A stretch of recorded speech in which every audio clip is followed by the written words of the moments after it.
Why do you want to work out? What is your goal? The most important thing is that you have a vision, that you have a goal. Because without that vision and without that goal, again, you're drifting around and you're never going to end up anywhere.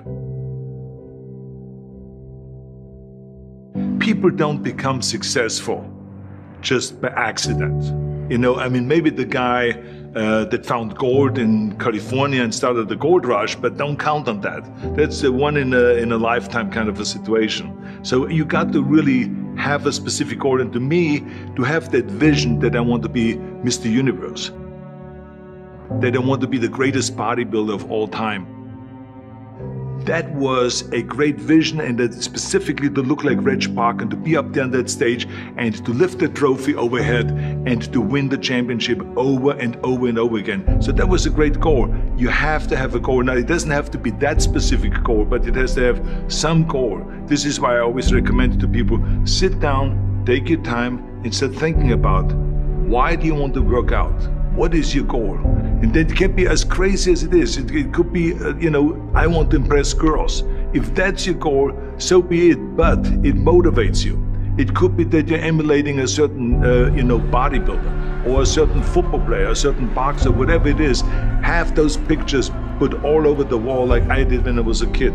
I put pictures of Reg Park and of Sonny Liston, of boxers and of Ali and of powerlifters and weightlifters all over my bedroom, wall.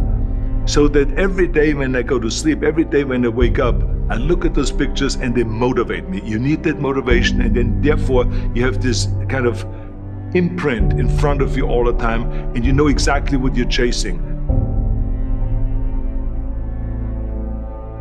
People always come up to me and says, why are you smiling? You're working out 5 hours a day. You're doing the same as the other guys, but the other guys have a sour face. They're pissed off that they have to do another rep or another set or something. I looked forward to another 1,000 reps of sit-ups. I looked forward to another 500 pounds of leg press or squat. I looked forward to doing more and more curls until my arms fall off. Why? Because I knew that every rep that I did and every set that I did and more weights that I lifted, I get one step closer to turning that vision into reality.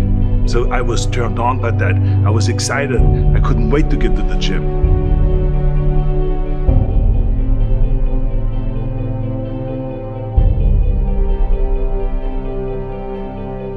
I remember that when I weighed 245 pounds, and Bob Rafelson, the director of Stay Hungry, said to me that I'm interested in having you come in for a reading and work on your acting and all this, because I'm interested in having you in a movie to star with Jeff Bridges and with Sally Fields. I was delighted about that, and I was excited, and I started pumping up more and more. And then he said, but I don't want you to weigh more than 210 pounds. You want me to be in a movie, but I'm weighing 245, 246. I say, I just won the Olympia, I say, which was 1974, and I was really at my biggest. And but he demanded that, and he says, look, it's very simple. On the day we start shooting, he says, I'm gonna put you on a scale, and if you don't make the 210, you're out, because I have someone else in mind. And I worked on it. I started visualizing myself very clearly as a lean athlete, because that's the only way I could lose that weight and all of a sudden get interested in running more, because up until that point I ran like 3 miles after training or before training or whatever, but now all of a sudden it was 5 miles, 6 miles, 7 miles, 8 miles, and they even ran mini marathons in order to lose the weight, and I did everything with high reps, and I was watching my diet, what I eat and all those kind of things. But the day before, I remember we were in Birmingham, Alabama. The day before I was at the YMCA with Bob Rafelson.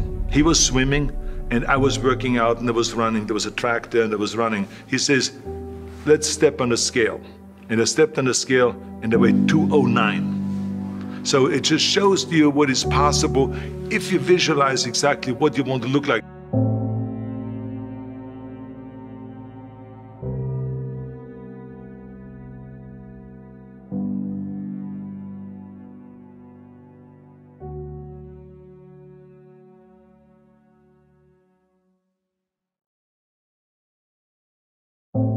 And there was no room for any kind of like, well, I can't get my act together or anything like this, because there's only a certain amount of time. But the key thing again is have the clear vision. Have the specific goal of what you want to accomplish, because then you never go to the gym and you say, the day I feel down a little bit, I don't know what it is all about, I don't know my life, I'm confused. No, I tell you that I was a perfect example of someone that was not confident at all.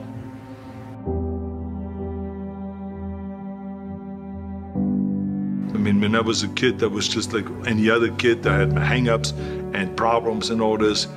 But when I joined the weightlifting club and I won my first little trophy because I did the best clean and jerk, and then we went to another meet and I won another little trophy, I started feeling like somebody. But the bottom line is, everyone can use the same method, because I used it in politics, I used it in making money, I used it in everything that I've done in the movie business. When you have one little victory, little victories add up, and that is what gives you then ultimately confidence. Well, for me, the most important thing always is to have a deadline. So when I, for instance, had a competition, and let's say the competition was in the middle of September, and it was now beginning of summer, so there was no more time to screw around. So there was the time now to get going on a diet, to get going with the training, to not slack off at all, because there was a deadline there. The day of the competition, I had to be in the best shape possible. And I knew that if I come to the competition and I lose because I did not schedule my training the proper way, or I didn't have the right frame of mind, or I didn't give everything, literally worked my butt off, I would be just so angry. So I never wanted to be in that situation. So this is why it was very important to pick that time and to say, this is when I have to be in top shape, and then I work towards that. But it's not just with the competition. I mean, it's the same in the movie business. I mean, to me, it was always a big advantage when I said, okay, my movie starts on April 1, and I have now 3 months, so I have to get really in great shape. So you pick those times. It could also be that you have no movie and you have no Mr. Olympia or no Mr. America, no Mr. Universe coming up or any of those things. But you say to yourself, the summer starts in June. I'm gonna go to the beach in June, and at that time I want to be in great shape. So that creates an urgency that makes you really start training hard and taking it seriously. Because if you don't have a specific plan, then you wander around. I mean, you can have, as I've told you many times, the best ship or the best plane in the world, but if you don't have a specific goal where you want to go and when you want to get there, you just drift around and you never get anywhere. So this is why it is so important to create that urgency and have a specific time when you want to be in shape.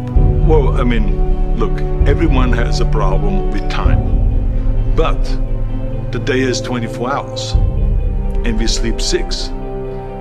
Now, I know there's some out there that say, whoa, I need 8.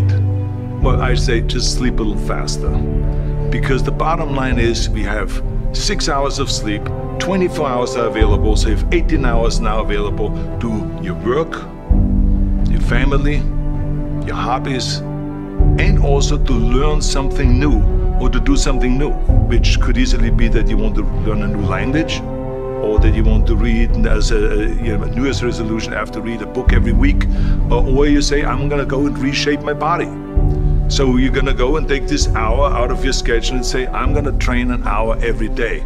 So this is for most people a huge challenge, but it is totally doable, I can tell them, because the kind of things that I did when I came to this country, I mean, I went to school, I was working in construction, I was working out my 5 hours a day, I was taking acting classes from 8 o'clock at night to 12 midnight, I was doing all of those things.